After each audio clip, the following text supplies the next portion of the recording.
e daí a gente já parte para a apostila propriamente dita. Primeiro, boa tarde a todos, obrigado pela participação. Milena estava aqui ontem, Milena? Participou ontem, né? Sim? Ok. Beleza. Show de bola, Milena. Tenho sentido falta de alguns alunos, mas enfim, vamos torcer para que eles estejam bem.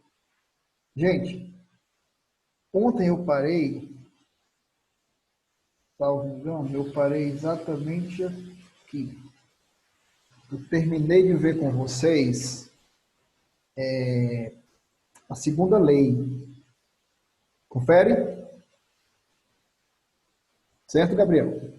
Confere. Ok. Oi. Show de bola. Então, vamos fazer aqui um resumo do que seria, eu disse assim, professor, faz aí um resumo rapidinho para a gente dessas duas leis, da primeira e da segunda lei, o que é que tem de especial nelas? Vamos lembrar aqui.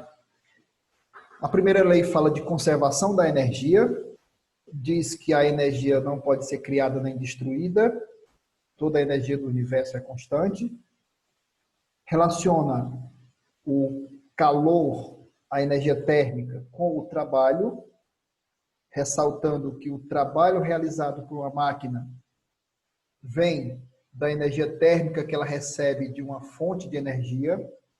Deixa eu só esclarecer uma coisa. A gente usa essa palavra fonte, eu falei ontem, não existe como criar energia no universo. Essa fonte não é uma fonte que está criando energia não, tá, gente? É uma fonte que está fornecendo energia. Por exemplo, se eu queimar lenha, madeira, essa reserva de energia, sob forma vegetal, vai fornecer calor para a máquina. Não é que ela esteja criando energia, ela é uma reserva de energia que vai transferir na forma de calor. E esse calor vai ser transformado em trabalho. Só que a primeira lei, ela não explica o que é necessário para que essa transformação ocorra. Ela não explica as condições necessárias para a reação, para a transformação de calor em trabalho. Quem faz isso é a segunda lei. A segunda lei, ela explica o funcionamento das máquinas térmicas, que, como eu falei para vocês, são todas as máquinas que convertem calor em trabalho ou vice-versa. Tá? Então, um aparelho de ar-condicionado, uma geladeira, um motor de automóvel, o nosso corpo, grosseiramente falando, todos são máquinas térmicas, porque usam as duas formas de energia térmica e energia na forma de trabalho. A segunda lei também fala que o calor não pode ser convertido integralmente em trabalho. A segunda lei esclarece que você até pode converter calor em trabalho, mas uma parte do calor, um percentual, vai ser incorporado à máquina. A máquina vai ficar com a parte do calor e vai devolver somente um percentual menor em trabalho. Então, por exemplo, você fornece 100% de calor, ela produz 99% de trabalho, 1% ela fica para ela. Não tem nenhuma máquina que consiga converter 100% de calor em trabalho. E o esclarecimento da segunda lei também sobre o sentido do fluxo de calor. O fluxo, pessoal, é sempre do corpo mais quente para o corpo mais frio. O contrário, o fluxo do corpo mais frio para o corpo mais quente, ele até pode acontecer, mas aí não é um processo espontâneo. Espontaneamente, o fluxo vem do corpo mais quente para o corpo mais frio.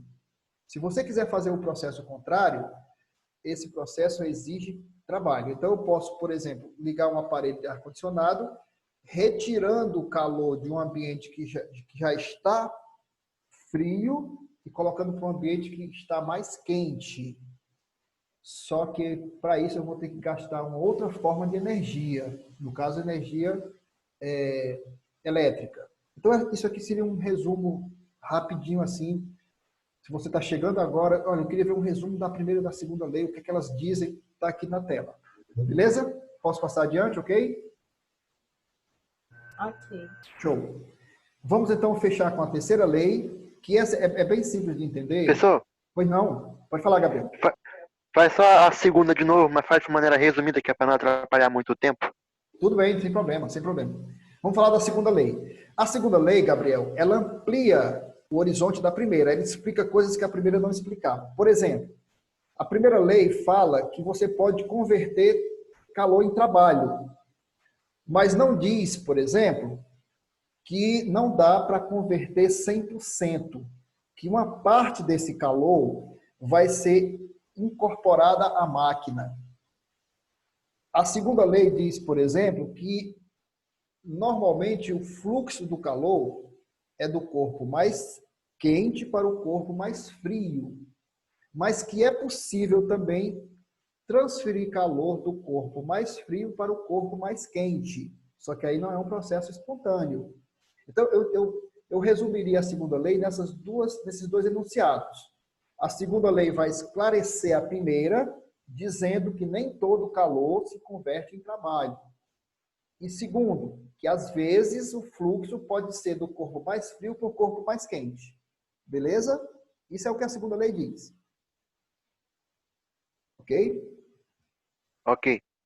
Porque assim, a princípio, a primeira lei, ela parece ser uma lei absoluta, que funciona sempre redondinha. Só que a segunda lei, ela foi pensada para esclarecer casos em que a primeira lei não funciona, tá bom? É isso. A segunda lei, ela é uma releitura da primeira lei. Ela fala, ó, cuidado, a primeira lei fala isso, mas, né? Então, é bom a gente ter sempre em mente que a segunda e a primeira lei, elas não são contraditórias. Não é que a segunda lei ela vai contradizer a primeira. Ela vai esclarecer alguns pontos que a primeira lei não esclareceu. Mas ela reforça também a primeira. E a terceira lei, professor? Bom, a terceira lei, pessoal, eu coloquei 2 enunciados para ela, mas eu vou traduzir para ficar mais simples para vocês. Ela é bem simples. A segunda lei, ela cria uma ideia assim. Vamos pensar aqui. Se eu baixar a temperatura de um corpo que está na temperatura ambiente, 25 graus, o que vai acontecer? Bom, a princípio, as partículas desse corpo vão começar a se organizar e vão ficar mais próximas umas das outras. Então, se eu tiver água líquida e começar a baixar a temperatura dessa água, as moléculas vão se aproximando cada vez mais, até que elas formam uma estrutura cristalina. E se eu continuar baixando a temperatura, enquanto for possível, essa forma cristalina vai se tornando cada vez mais bem definida. Até, pessoal, que chega um momento onde nós não conseguimos mais diminuir a temperatura, que é o chamado zero absoluto, quando a temperatura na escala Kelvin chega no limite mínimo.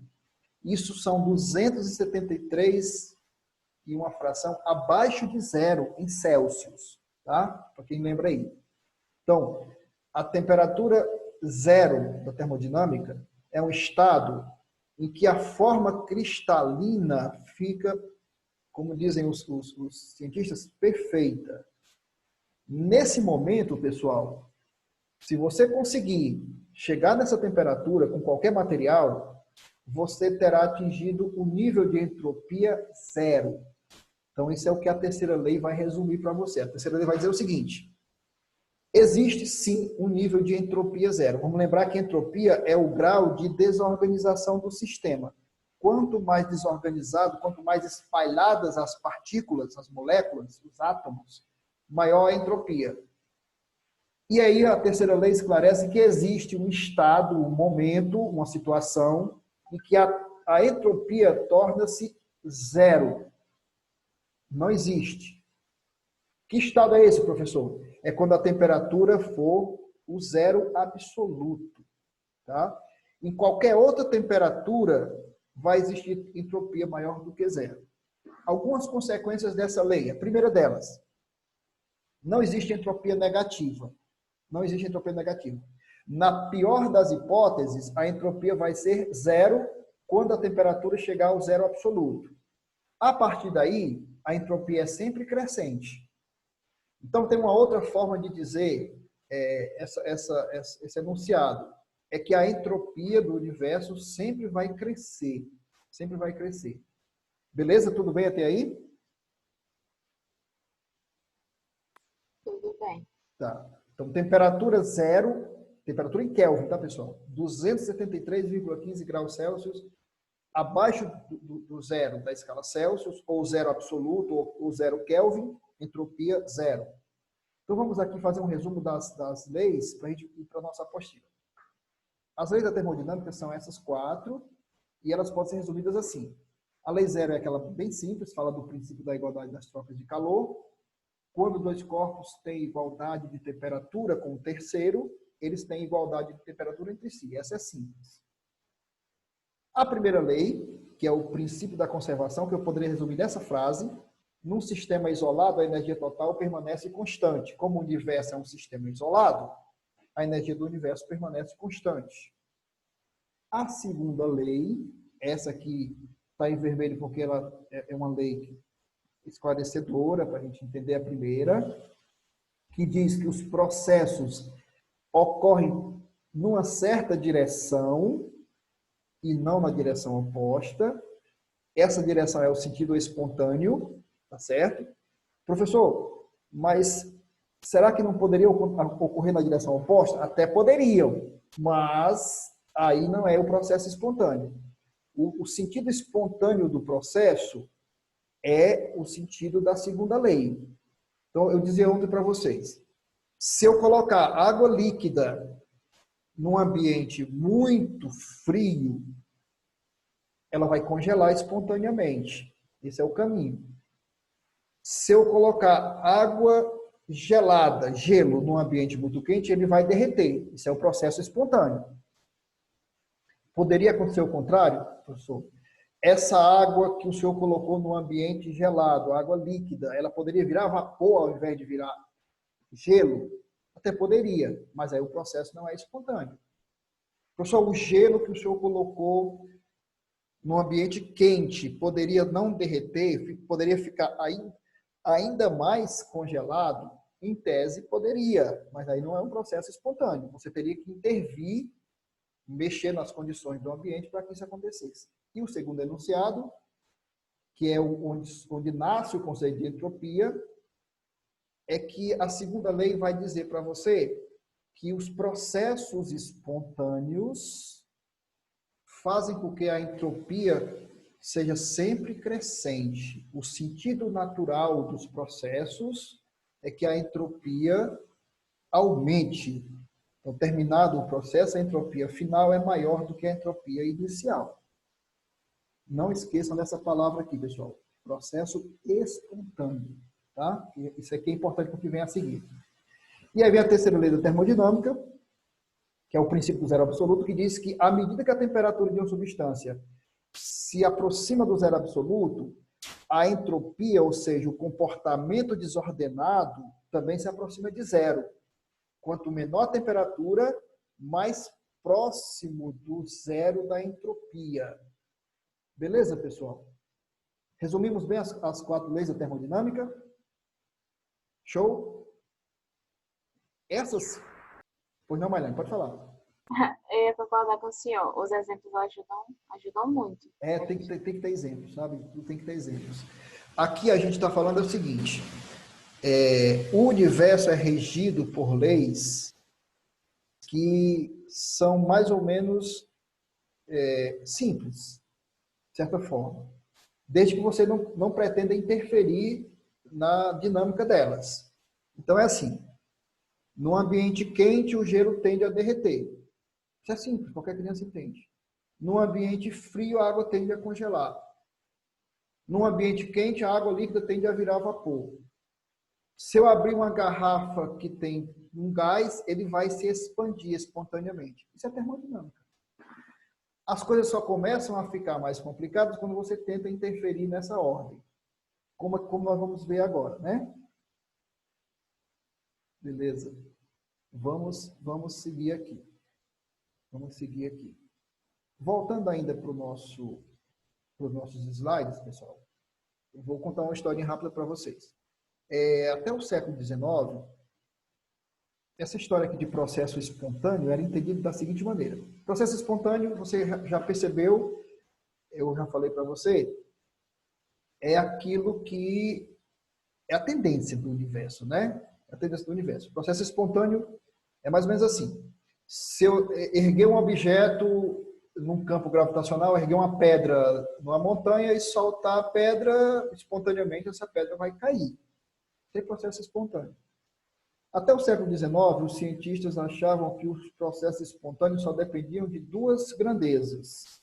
Uma é a entropia, que a gente já definiu, tá bom? E o outro conceito é esse aqui, ó, o conceito de energia livre. Tá? O conceito de energia livre. Quer dizer, eles atribuíam a espontaneidade do processo somente a essas duas entidades. Ok? E aí, para simplificar aqui para vocês, eu vou dizer mais ou menos o seguinte. Vocês lembram de entalpia, variação de entalpia, né? O que é energia livre, professor? Essa grandeza, ela foi proposta no século XIX para prever a espontaneidade de uma reação química. Energia livre, eu vou tentar colocar um exemplo para vocês assim. Quando um sistema físico-químico troca energia com o ambiente, ele pode naturalmente guardar essa energia, se ele está recebendo, e nunca utilizar, ou utilizar muito pouco dela, ou pode se livrar dela em determinado momento. Então, a energia livre é como uma poupança. Eu diria assim, a energia livre é como uma poupança. Você tem uma conta corrente, você tem uma poupança. A conta corrente você usa diariamente para fazer compras, para pagar, tal. E a poupança você deixa ali de reserva. Se você tiver uma necessidade muito grande, se o dinheiro da conta corrente não te for suficiente, você vai lá na poupança e pega seu dinheiro. Tá? Então, eu diria assim, a energia livre é uma reserva que você tem para o caso da quantidade de energia principal não ser suficiente para realizar a sua atividade. Tudo bem até aí? Considere isso a princípio. Considere isso a princípio. Muito bem. Antes dessa ideia aqui, para fazer o fechamento, acreditava-se que a espontaneidade de uma reação só dependia da variação de entalpia e da entropia. Bom, a entropia nós já conhecemos. A variação de entalpia nós também já conhecemos nas aulas anteriores, nas aulas presenciais. Então, até o Gibbs fazer essa mudança na ideia de energia, os cientistas achavam que os processos espontâneos só dependiam da entalpia e da entropia do sistema. Só lembrar que a entalpia é a energia trocada durante as reações químicas. Tá, gente? A entalpia é a energia trocada durante as reações químicas. Nós já vimos isso. Então, funcionava mais ou menos assim, ó. Funcionava assim. Quando a entalpia era negativa, ou seja, quando a reação era exotérmica, havia liberação de energia, e aí eles não se atentavam para essa história da energia livre aqui. Era liberação de energia.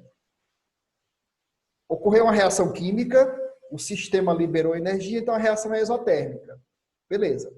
Ocorreu uma reação química, o sistema ganhou energia, reação endotérmica.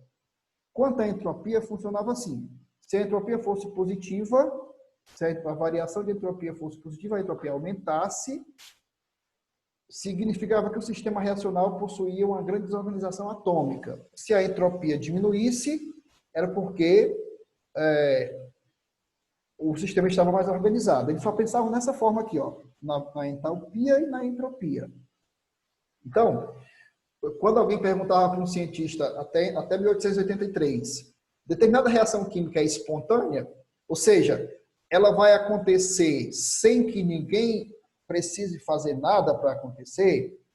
Professor, isso existe? Existe. Se eu colocar um prego novinho na chuva, espontaneamente esse prego vai enferrujar, porque ele vai entrar em contato com água e oxigênio, as duas substâncias que vão levá-lo à oxidação.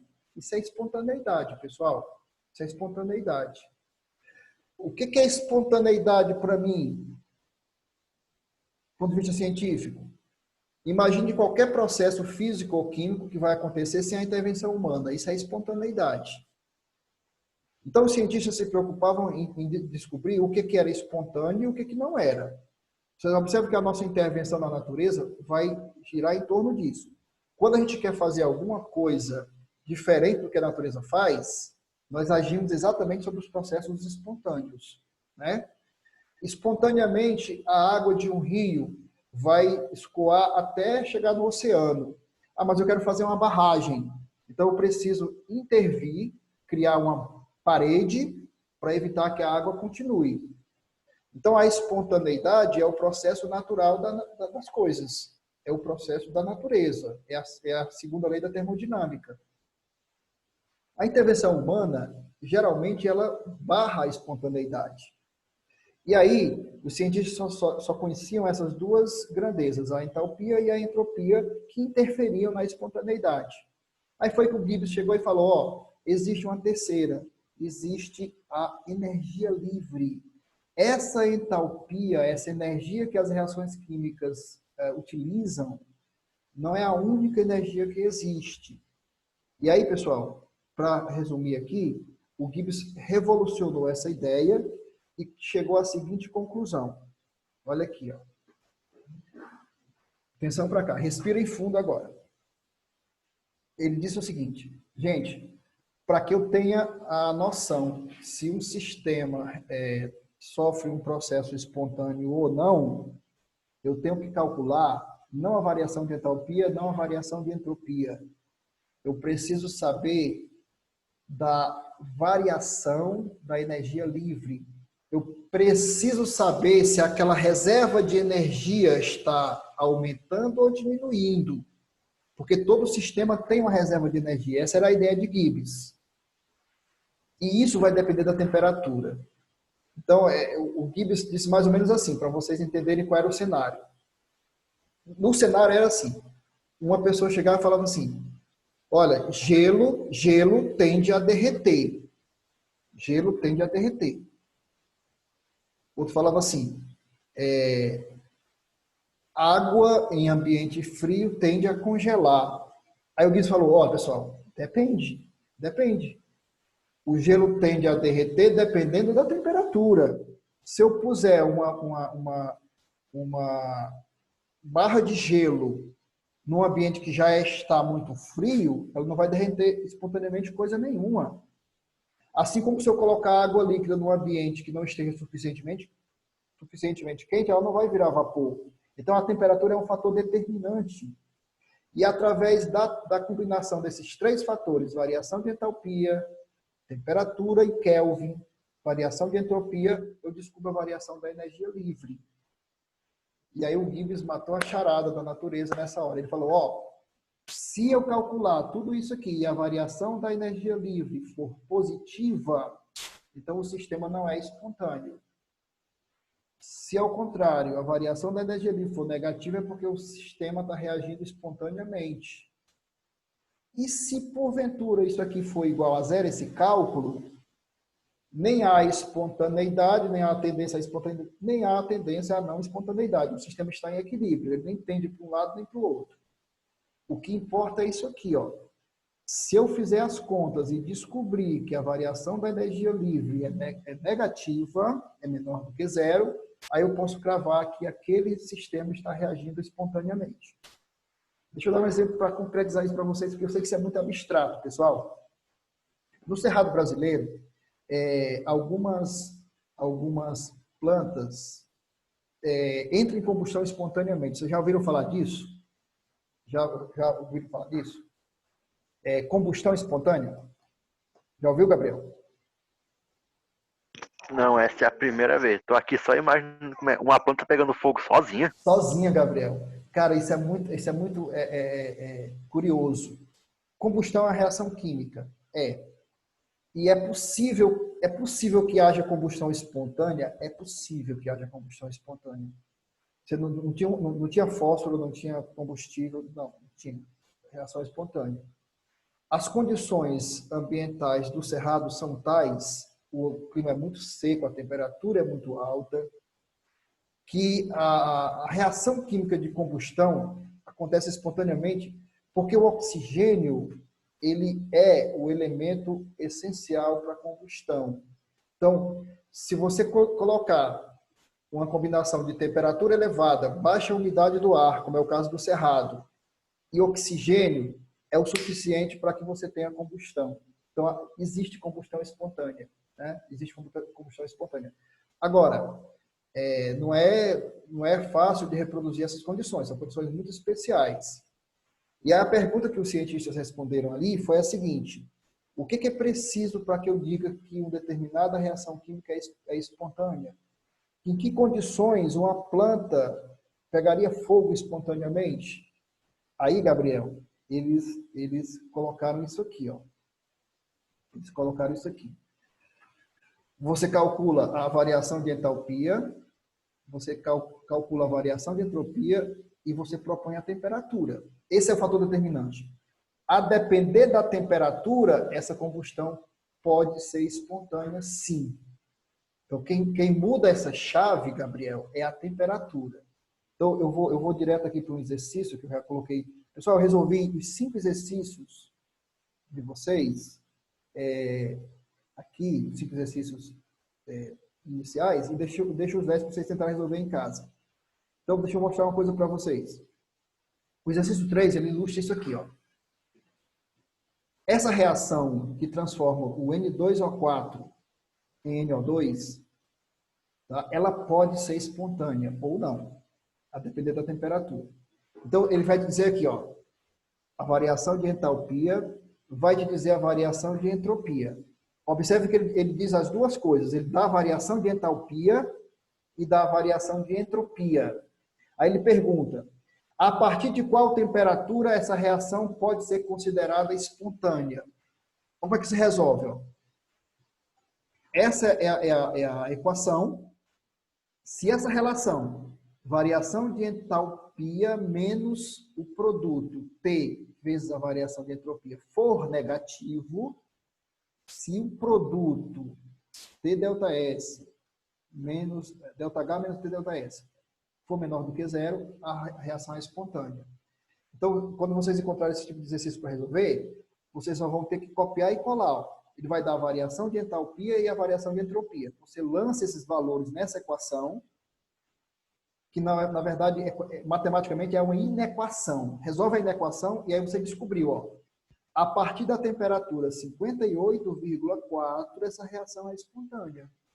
Então, veja, entenda esse processo. Se eu tiver como regular a temperatura do meu laboratório, por exemplo, se ela for 58, o processo ainda não é espontâneo, mas a partir de 58,4 o processo já é espontâneo. Tá, gente? Então, essa equação é uma chave para você descobrir a partir de que momento um processo que não era espontâneo passa a ser espontâneo. A parte matemática eu vou deixar para vocês desenvolverem. Isso aqui é uma inequação, tá, gente? Lembre disso.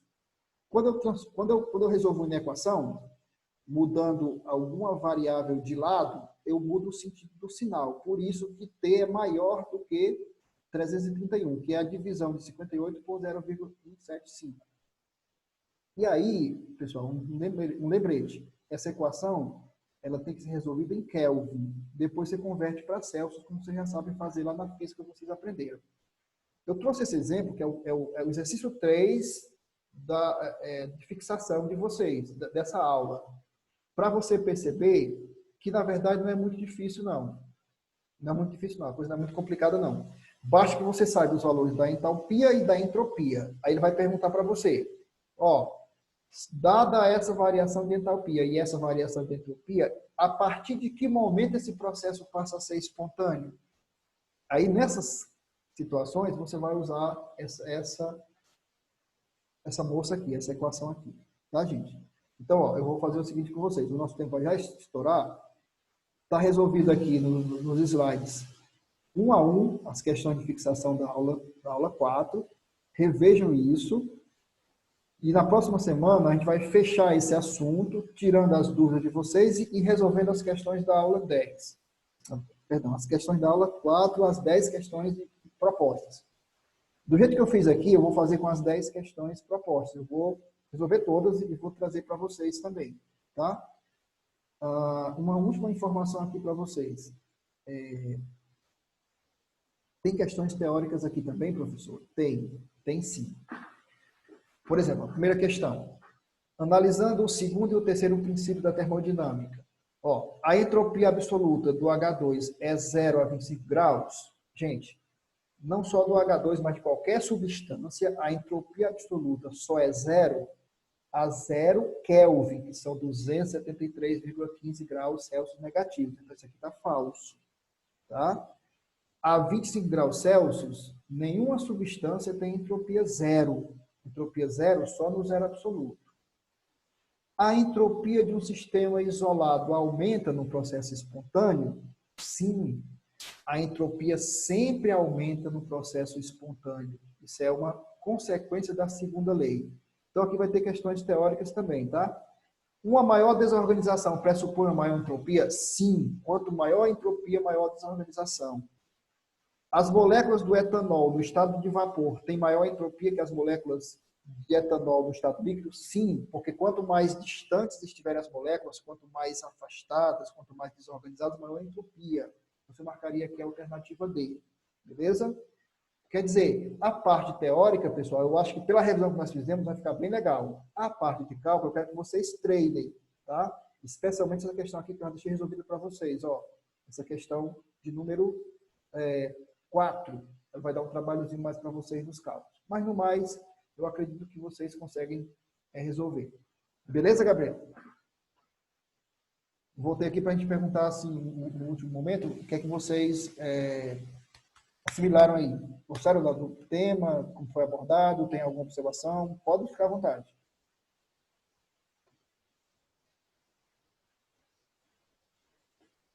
Mailane?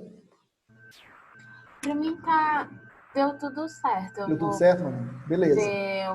vou ver as questões e aí eu comento na próxima aula. Tá jóia, Mailane. Pode trazer as dúvidas de vocês. Uma sugestão que eu quero dar para vocês também, essas questões, pessoal, elas estão caindo cada vez mais teoricamente. Então, se eu posso dar uma sugestão para vocês, o foco principal de vocês aqui é na parte teórica. Por isso que eu insisti tanto em fazer essa revisão, porque essa compreensão, por exemplo, da dinâmica da entropia é mais importante do que saber fazer um cálculo. Não fiquem muito bolados com o cálculo em si, porque o Enem não vai cobrar muito cálculo, não. Ele é mais a parte teórica, a parte abstrata da coisa. Certo, Gabriel? Não que o cálculo não seja importante, mas a parte teórica para você entender o que é espontaneidade, o que a energia livre tem a ver com isso, né? A questão 5, por exemplo, ela é muito boa para você treinar isso aí. A questão 5 é de fixação de vocês. Por exemplo, eu comparei a energia livre com uma poupança. Quando eu comecei a dar aula para vocês de entalpia, eu falei que a entalpia era como se fosse o dinheiro que você usa no dia a dia para pagar conta, para comprar alguma coisa e tudo mais. E agora eu estou trazendo o conceito de energia livre como se ele fosse uma reserva de dinheiro que você tivesse. Então, o sistema, pessoal, seja físico, seja químico, além da entalpia, além da energia principal que ele utiliza, ele ainda tem uma reserva, um extra, que é a energia livre. E aí você tem uma questão interessante. Se a energia livre for muito baixa, se a energia livre do sistema estiver próxima do zero, esse sistema não vai participar de reações espontâneas. A gente vai entender isso melhor na próxima aula, com o exercício 5 que eu quero fazer para vocês. Hoje não dá mais tempo. Então, para que um sistema participe de reações espontâneas, como o caso da árvore que pega fogo espontaneamente no cerrado, depois você pesquisa isso aí, Gabriel, muito interessante esse tema. Para que você tenha uma reação espontânea, é preciso que haja uma certa quantidade de energia livre no sistema. Então, eu diria mais ou menos assim, se você vai fazer uma viagem, é preciso você levar um dinheiro de reserva. Então, um sistema, para que ele participe de uma reação espontânea, o ideal é que ele tenha uma certa reserva de energia livre. Quanto maior for essa reserva de energia livre, mais facilmente esse sistema vai participar de uma reação espontânea. Bom, então, tem uma relação muito direta. Então, foi isso que o Gibbs percebeu e foi por isso que ele revolucionou esse estudo da termodinâmica. Ele percebeu que a espontaneidade estava muito mais ligada à questão da energia livre do que da entropia. Tá? A entropia podia ser até maior ou menor, não ia ter tanta importância.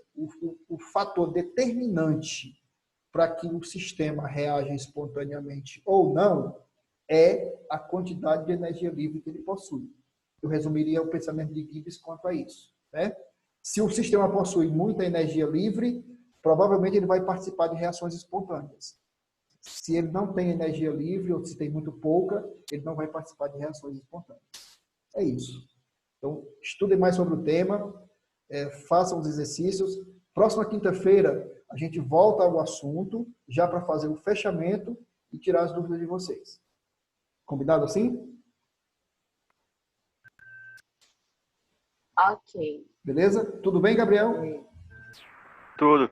Pronto. Gabriel, vai depois no Google e procura reações de combustão espontâneas. Tá? Muito legal o tema. Valeu? Bom final de semana para vocês. Se tudo caminhar bem, vai dar tudo certo. Nos veremos na quinta-feira.